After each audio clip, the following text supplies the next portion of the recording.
Alright, here's a quick update. So, what I did was I sewed Velcro on my flak vest so I could attach it under the arms. And as you can see here, it is adjustable. And what happens is, with this being the front,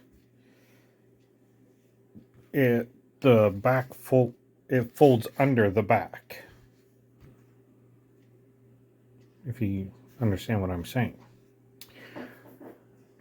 Sewing's not the best, but it got the job done.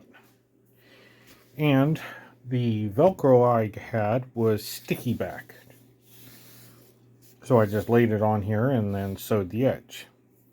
On a note, for any people watching this wondering if it'll work, yes. However, recommendation, and one thing you will notice, is going through this sewing with it being sticky backed, the glue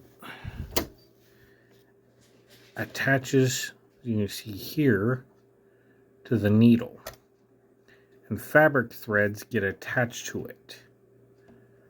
So watch out for that. I actually had to change out the needle and put a newer one on here because of the amount of glue residue that gets on there.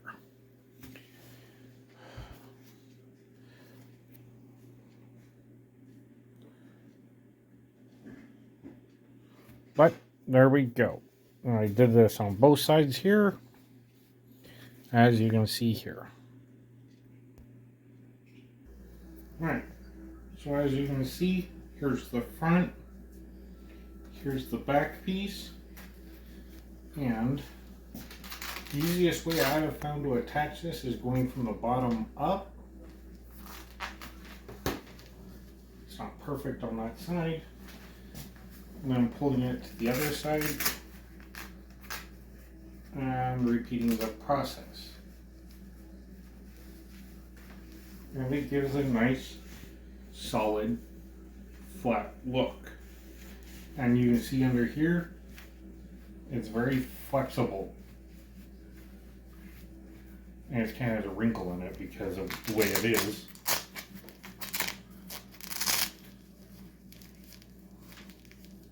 There we go. And this will fold or go tuck under the armor, the back piece. And there's plenty of room in here. You can see, if I were to actually fold this tight, it's actually kind of loose under here. Good. Yeah.